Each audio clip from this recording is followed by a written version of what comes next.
Good morning. Thank you so much for joining us. My name is Gracelin. I'm the Critical Mineral Security Program Director here at CSIS. When I look at the domestic auto industry in the United States, it is the backbone of the U.S. economy. Not only is it the backbone of the American economy, but more broader, the North American economy. Responsible for over 42 million jobs in North America, the last few years have ushered in hundreds of millions of dollars of investment that have brought auto manufacturing jobs in the United States to a 34-year high. But the reality is that the domestic auto industry is reliant on a supply of critical minerals that are reliable, stable, and affordable. And to this extent, the U.S.-Canada partnership is strategic, important, and one that must be fostered. I'm delighted to be joined today by Emily Olson, the Chief Sustainability and Corporate Affairs Officer at Vale Base Metals, and Jasper Jung, the Executive Director of Strategic Initiatives for Public Policy at General Motors. Thank you both for joining us. Thank you. Emily, I want to get started. You're American, you live in Canada, and you're a mining company that is a very important supplier to the U.S. domestic auto industry. Can you tell me a little bit more about what the role of the U.S.-Canada partnership is in sustaining our domestic auto industry? No, absolutely, and thank you. Again, it's always great to be here with Jasper as well.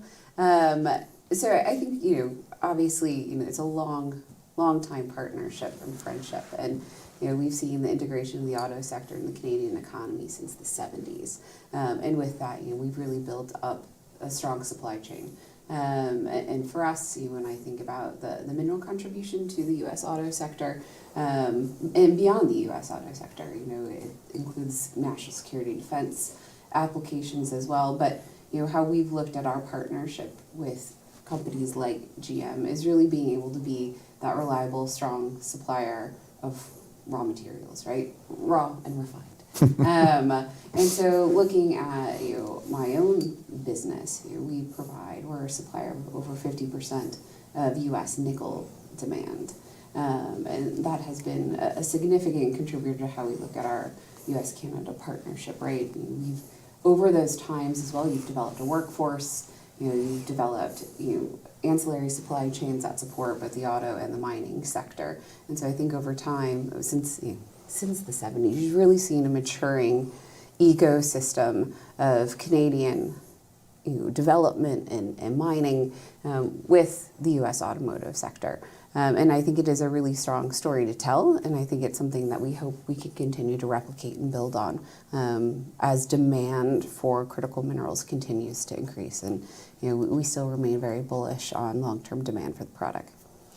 Emily, Vale Base Metals operates in Indonesia, where there's a lot of Chinese nickel, and then there's Canada, which is a non-FEOC, a non-foreign adversary supplier of nickel.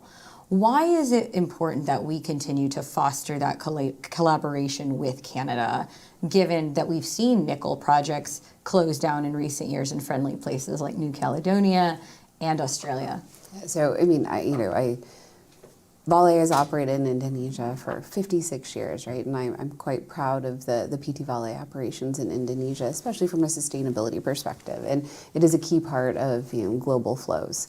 But if we look at the Canadian nickel relationship, again, geography is important as well.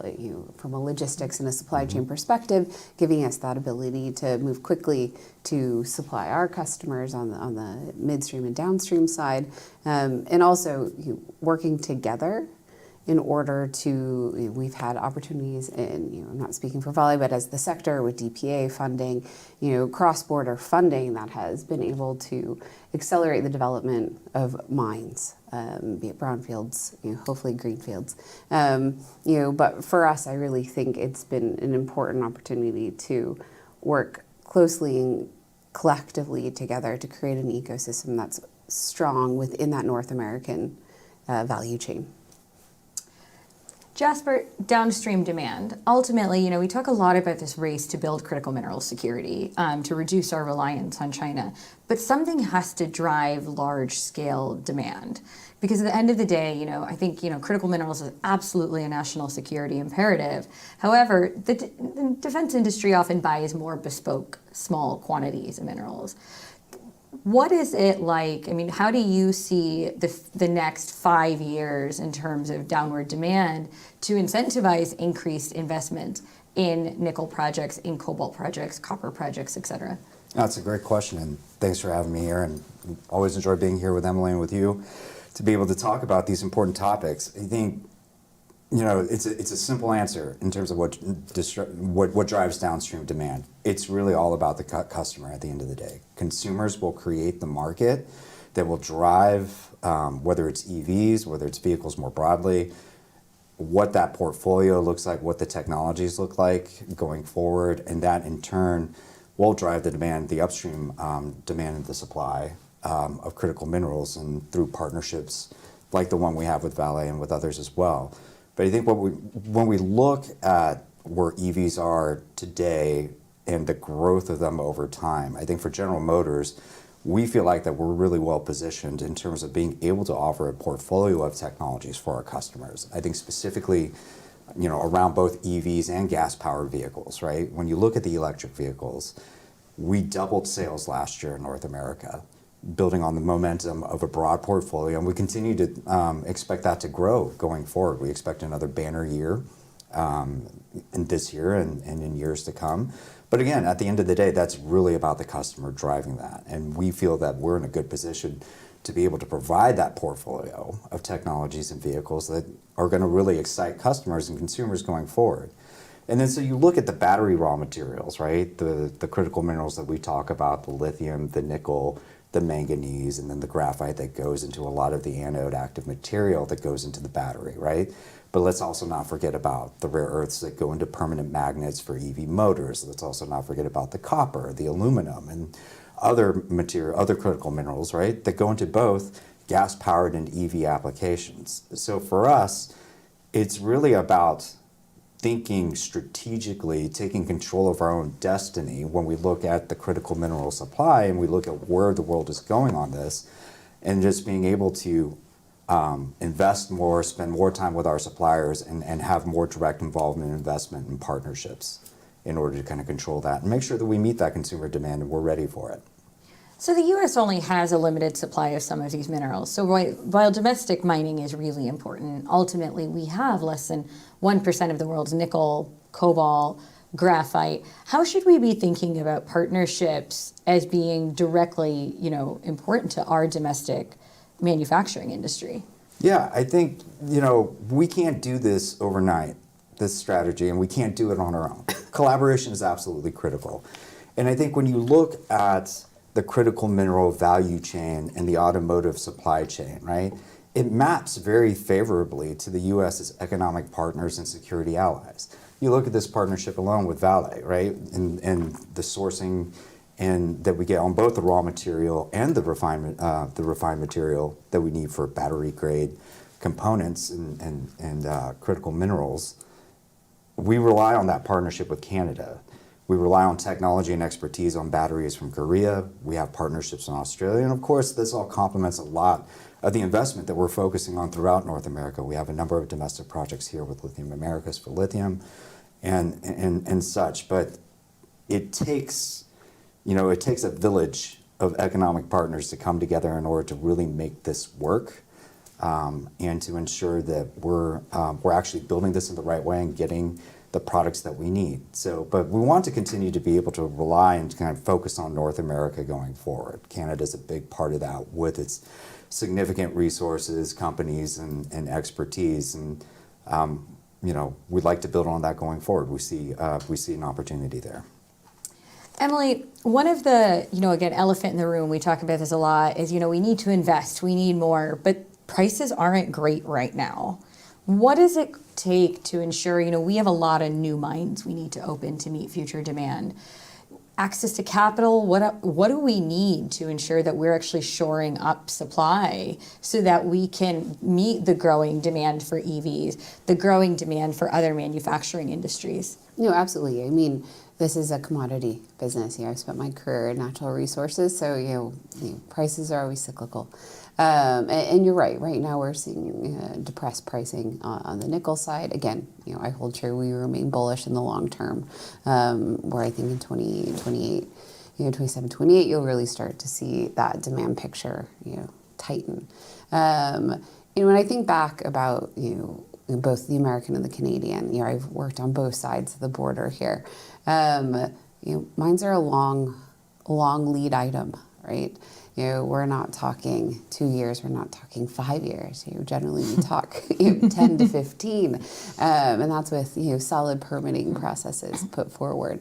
So I think when we look at incentives and what that toolbox, that suite of opportunity, the suite of tools that could be used to move mine development faster, right? Absolutely access to capital, ensuring we're presenting de-risked projects, investors have confidence, but again, long-term game, right? And it's that patient capital that we really need to see coming through. And I do think the market is starting to recognize, the importance of this value stream, right? I think in all my years in and out of governments globally, I've never heard more about critical minerals than we do today, which is fantastic.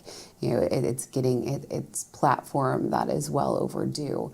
So the capital is important. We have many, both in the U.S. and Canada, many opportunities to expand on brownfields. Equally, if we want greenfields to start up and running and we need that supply into the 2030s, we needed to start yesterday. And so looking at incentives, predominantly a lot of the incentives we've seen out of governments globally have really targeted, the consumer to incentivize the purchasing. I would make the point, I think, as you look at that suite of tools, looking at an opportunity and potential incentives, in many shapes and sizes, be it tax incentives, loan guarantees, et cetera, but really targeting that mine development. When you have a depressed commodity market, mine development costs, you have currency exchange, right? All of these things factor into your ability to move quickly on mine development. And so as policymakers start to think about that picture, that is something that in every government that tends to ask me is really how do you then better frame up your incentive to develop mines, both tangible and intangible cost, right? Sinking a shaft in an underground mine is a very capital intensive process. You have to ventilate it, all the things that go into ensuring that our consumers have cars and iPhones. And so, we really want to be able to do the mine to motor type value chain. And can I just pick up on some of Emily's points? I fully agree with everything, that she said. And I would say it's not just about the mine development. I think a lot of observers and a lot of people that closely follow this space always talk about the processing gap as well, right? So you need that suite of policy actions. Incentives are a part of it to send that market signal that we are serious about building up that domestic industrial base, that North American industrial base around processing as well, right? Like, it's the mining, as Emily pointed out, that is a long lead time, 15, 20, 30, 40 years, right? It's massive. Processing capacity, which we know is a massive gap, here in North America, is a fraction of the amount of time. And one of the things that, we've been working on together, Vale is a fundamental partner of the processing hub that we've set up in Quebec, in order to make these battery-grade materials and midstream components that we need, and to take that nickel feedstock and put that in there. They're a big partner on this. And we've talked about how that can be easily replicated all across North America, right? And you can build that up and scale that up rather quickly, with the right combination of incentives and policy support working with governments. And I think it goes back to the point of private-private partnership, but also public-private partnership in order to get these going. And you see where EVs are going, and you see the investment in jobs that sites like that create. We're going to need more of those processing hubs all across North America. So there's a fantastic opportunity, and there's a blueprint that we've both been a part of on how to really kind of move that forward. So I think it's an exciting opportunity in that midstream space as well as the extractive side. Absolutely, and I think just to build on this, unfortunately, you have Jasper and I here, so we can do this all day. I love it. But to your point, right? Right now, the lack of processing capacity in the U.S., Canada, a lot of materials are sent to Canada, even particularly on the nickel side for refining and processing. But how you expand and look at that, entire ecosystem of North America, I mean, that's a job creator, that's, economic development. There's so much opportunity to think of it in a holistic way as opposed to a binary way. And I think that's why I think we're all excited about minerals, right? We see the opportunities. We wish we could race them, move faster and faster. We all do. But the ancillary benefits to all of this development, they're huge. They're big wins for both sides. And we're not going to do it alone. I mean, I think a lot to how China has developed this incredible advantage, not in mining, processing, and manufacturing, right? I mean, I was recently reading, CSIS put a report out that between 2009 and 2023, China provided $230 billion of subsidies just to the auto manufacturing sector, separating out processing manufacturing. So there's this thought sometimes, that the private sector, if it was really competitive, people really wanted it, they would do it alone. But it's not an industry that's ever developed anywhere, right? Even conventional vehicles, Honda didn't develop. Honda was unprofitable for many years in Japan before it cut a profit. It's like industry support for nascent industry is really important, across the board. I want to turn to another kind of part of the supply chain, because I know we've talked about this before, but innovation is a really important part of this story, right? And you're both investing a lot in innovation. On the mining side, it's to be more responsible and to do it cleaner. And I think that is part of the American story, is offering a better value proposition, a more responsible one. How are you thinking about responsibly sourced nickel, responsibly sourced commodities now? Absolutely. And I mean, I think it's a great testament to the partnership we have. You want partners with shared values, right? And I think that's where, with us, when we look at our automotive partners, right, it's a shared value proposition. And so when you look at mining in general, right, across all the commodities, right, miners must be responsible and sustainable. That is how our business is built and operated. And I do think the more the customer expects and demands, that is another helpful lever to propel people to change. And I think our story is one very much focused on a sustainably produced commodity. I think it's interesting. I always talk to people with my sustainability hat on about, everyone said, okay, low carbon. Well, it's bigger than low carbon, right? We are blessed in Canada to offer a lower carbon product, right? We have access to renewable power.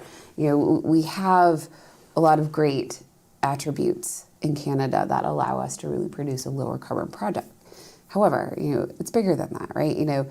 It's a value proposition in the way that, it's not just about a low carbon product. It's about how we're engaging with our communities. And I think our story in Quebec is quite, a useful one for future development. How you engage meaningfully early with communities to get that community support and buy-in with First Nations, with community leaders.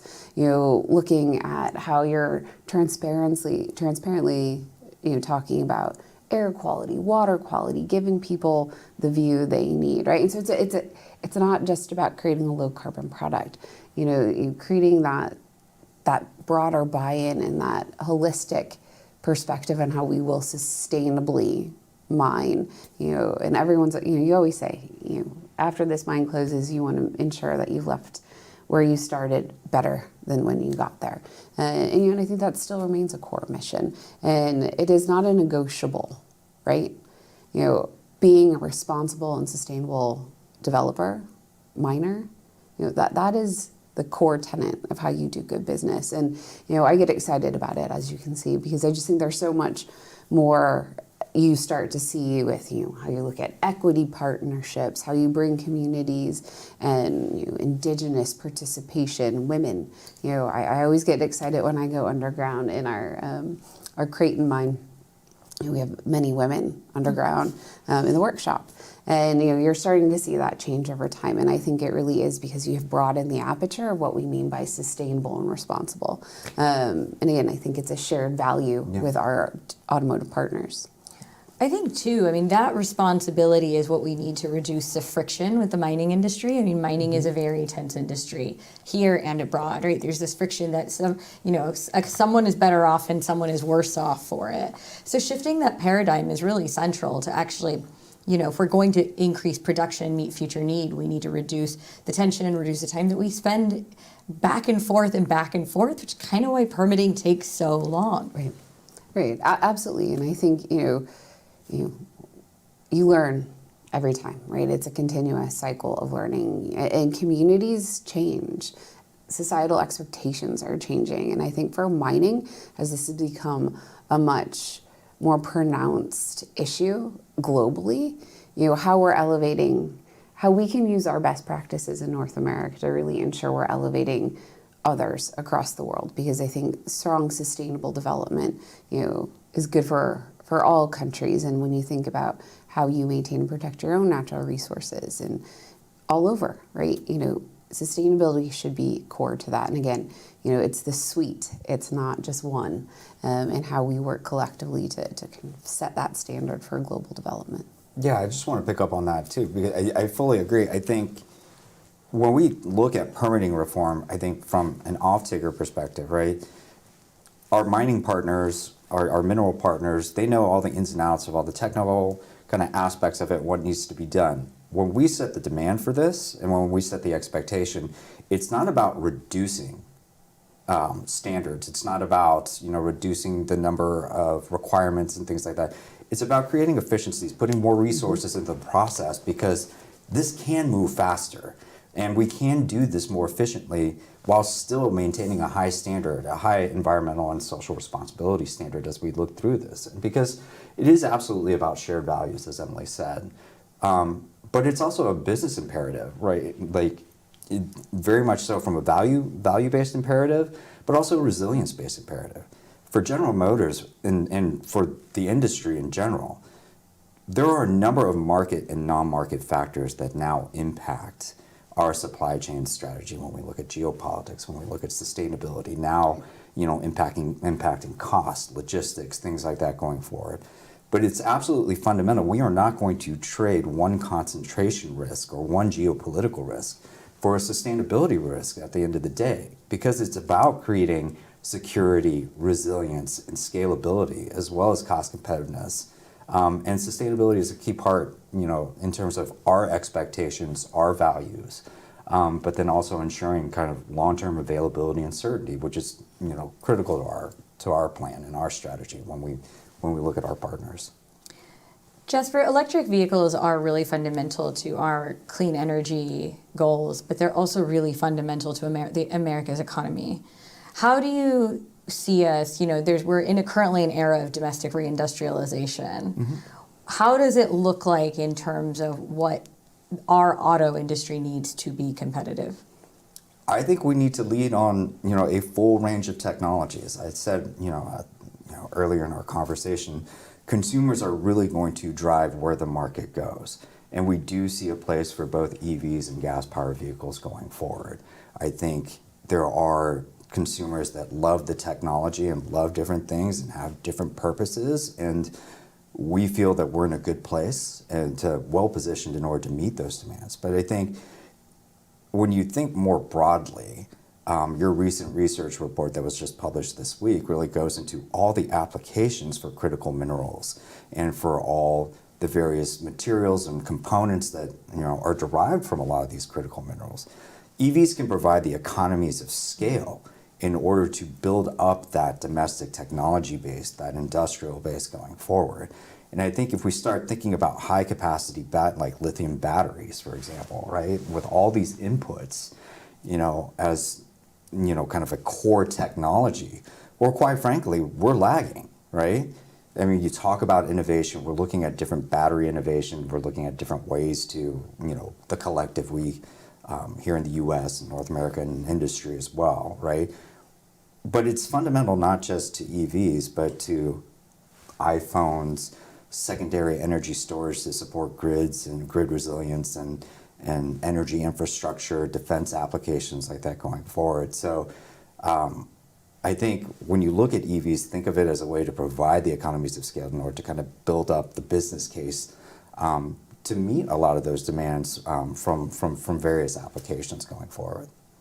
Because the industry's growth has really propelled jobs, and it's really propelled investment in key jurisdictions in the United States, right? Like the battery belt has been really central. The innovation that's come from these areas has been really transformative. Yeah, we've seen a number of, new types of investments. I mean, you talked about the 42.2 million, jobs. I mean, also from the report, that was eye-opening to me. I mean, I always knew that the auto industry made a difference, but I mean, when you put it in terms of those numbers, and those numbers are just going to continue to grow as you start to think about not just building the vehicles here, but right, like also looking at the engineering and the R&D, like building up that capacity, the battery manufacturing, the battery assembly, right, cell assembly, and then you go further upstream in terms of the jobs around processing, the jobs around, creating these midstream components, and then building up the mining industry as well. And I think, there's a significant opportunity to build on that 42.2 million, number, and maybe when you do your next report, we'll see a significant increase in that. You trying to sign me up for more work? Yeah. Thank you. Always. There's so much. I'm thinking about the highly integrated nature of mineral supply chains in the U.S. and Canada. We've been thinking a lot about how deeply integrated it is. So the nickel mine, we have one nickel mine in the U.S., right? Mm-hmm. And it turns around, it goes to Sudbury for processing, and it comes back to America. And we've seen that number kind of, that the average automotive part before it gets installed finally into a car crosses the US, Mexico, Canada border 8 times. We're not going to develop all of those capabilities. Aluminum, right? I mean, we're not in the next 2 or 3 years going to refine, kind of get through that next stage where we're self-sufficient on aluminum. Nickel, copper. It's a story that repeats itself for commodities, and especially when I consider how much I need for an electric vehicle. I think, the numbers I've seen is it's 32 kilograms of critical minerals for a conventional vehicle and 210, like a 6-fold increase for an EV. Like, it is minerals intensive, and it's highly vertically integrated. We're not going to do it alone. And the second we try to do it alone, we're going to cripple our own industry. What does better cooperation look like? How do we strengthen it? So, I think about, as we throw around some statistics, someone said this to me the other day from a very well-known bank. When you think about it, if you look at reindustrialization of the American economy, right, and the demand for both infrastructure and manufacturing, you're looking at potentially 125 megawatts more of power. That's 15 New York cities. That is a significant, when you think about, infrastructure for AI and, quantum, the power, and just, bringing that reindustrialization back to the U.S., right? That is a significant. And what goes into that? Copper, nickel, all these critical minerals. So you can't talk about things in Jasper and I talk about this before, is that it can't be a siloed approach, right? Back to the vertical integration, why it's key is that we can't think about data centers coming to Fort Wayne, Indiana without power supply. Yeah. And so how we think about that, and then how that power supply comes back to the need of the proliferation of critical minerals, right? And so how are we connecting these things in a very systemic way? So we're thinking not about building the power, but what the end component, the component parts that need to get there, right? So I think we have an opportunity to think of things much more systemically in how we look at the long-term development strategy for North America. I think for us, where we've done our partnership in Quebec, like we said, you can duplicate that. There's capacity to, the minerals are here, the processing here. And equally, I think there is an opportunity to look more, at capacity. The U.S. has very limited smelting and refining capacity for minerals. Canada is much more integrated in that. We are a fully integrated business with both smelting and refining. So where you see capacity, is there ability to continue, like we said, bringing American nickel into Canada for processing. Instead of thinking about building a new smelter and a new refinery for every new project, which becomes cost limiting. There's, like we talked about at the beginning, capital is a challenge. And so how are we looking at the system as a whole? So we can avoid duplication, we can maximize where capacity sits, and then use the advantage of our integrated systems to really move things in a faster way. And obviously regulation is an important part of that, where we can optimize and make more efficient regulation cross-border. I think we'll be able to move even faster in the future. But like I said, I'm a true believer that we have to look at this systemically in order not to miss opportunity on the front end. Yeah, what I would add to that, what I would add to Emily's points is that going back again to it takes a village to get this, an integrated village to get this done. And I think, it's the work that we do. I mean, POSCO Chemical is a big part of that hub too as well. We get, a lot of the expertise and a lot of the technology from, Korea, which also happens to be a security ally and economic partner, right? So it's really demonstrating how the ecosystem really kind of works together, right? How we pull on resources, expertise, and technologies from, various partners in order to make this work. And again, I would just go back to, for all, the tools and policies that Emily outlined, at the end of the day, it's all about creating these jobs and these investments and scaling that up, which also provides, the fundamental rationale for a lot of the economic and national security priorities for the U.S. and for North America going forward, right? And that, that is a critical piece of kind of why we're looking at this as well. And it's to be competitive, to lead, in this space going forward. And it's a real platform to do that. How can we be investing in some of the innovation? One of the challenges with some of our, we've talked about technology is that we're still reliant on Chinese technology. It is sometimes the elephant a little bit in the room, right? Whether it's processing, manufacturing. How should the U.S. be thinking about investing in future innovation?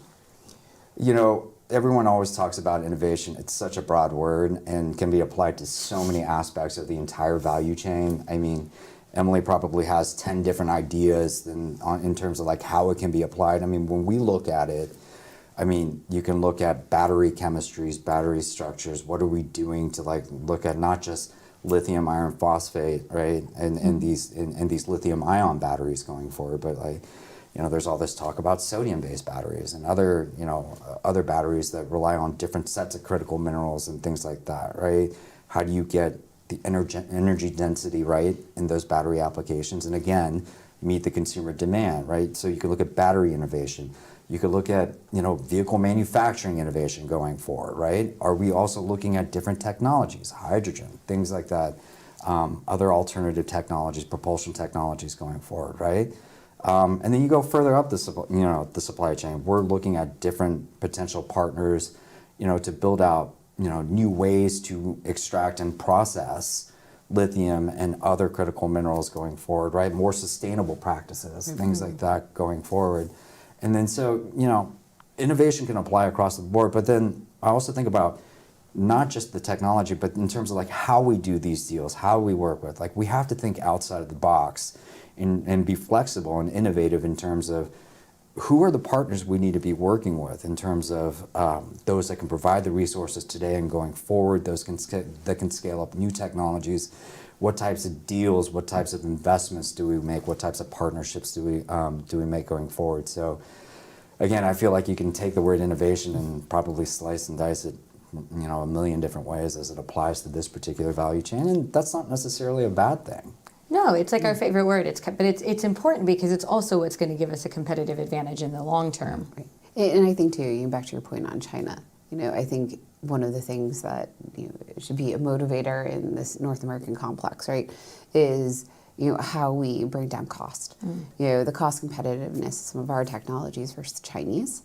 There's a real delta, and I think because of their significant focus and increase in their increased spending on research and innovation, it's somewhat it kind of blows my mind some days, the amount of green tech coming out of China, but the cost competitiveness of it, right? Like that's the thing. How are we looking at how we bring the cost of certain technologies into parity?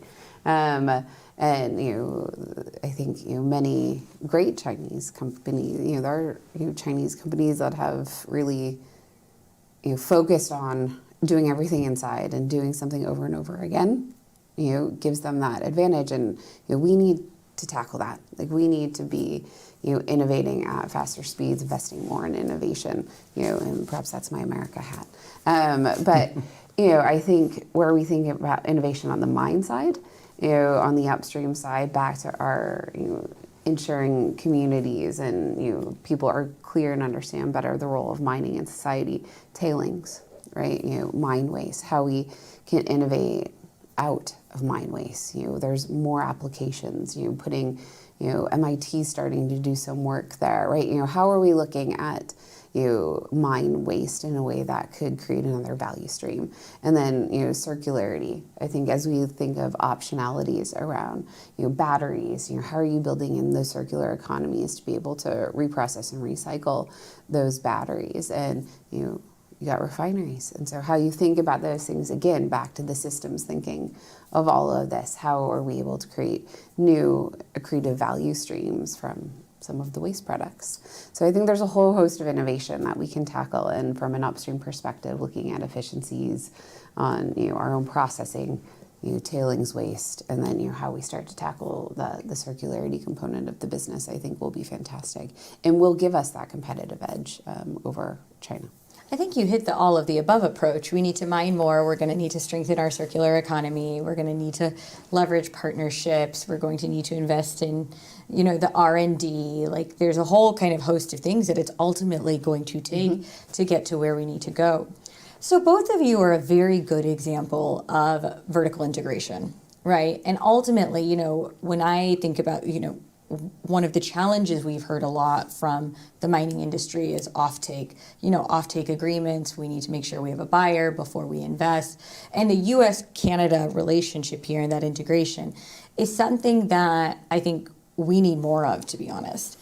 What role does the government have in supporting, kind of ensuring that we're vertically integrating as much as we can with North American suppliers? Because one of the challenges that we have now is we have foreign adversaries, and the goal is to reduce the presence of foreign adversaries in our key supply chain.